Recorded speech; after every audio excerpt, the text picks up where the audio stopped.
वनस्पतिर्वैर्यैर्नानागन्धैस्तुभ्युत आग्रयस्त्वदेवानां रूपोऽयं प्रतिगृह्यताम्। श्रीमहालक्ष्मीदेव्यै नमः।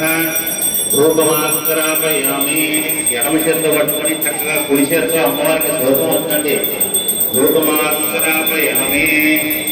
అక్కడ కాపులన్నీ పుస్తకండి మళ్ళీ తీసేసుకుంటారు. మీ దగ్గరకు వచ్చి ఎక్కువ ధూపం చక్కగా అమ్మవారికి ధూపం ఇవ్వండి. అయిపోయిన వాళ్ళు ఇచ్చేసేయండి వెనక్కి. ధూపమాగ్రాపయామి. ధూపం అయిపోయిన తర్వాత పైన దీపాలను వెలుగుతుంది. చక్కగా దీపాలను చేసుకుని రెండు చేతులతో చక్కగా దీపాలని అమ్మవారికి అవ్వండి. ఆచరంపండి ఆయోజనం దీపం త్రైలోక్యం భక్త్యా దీపం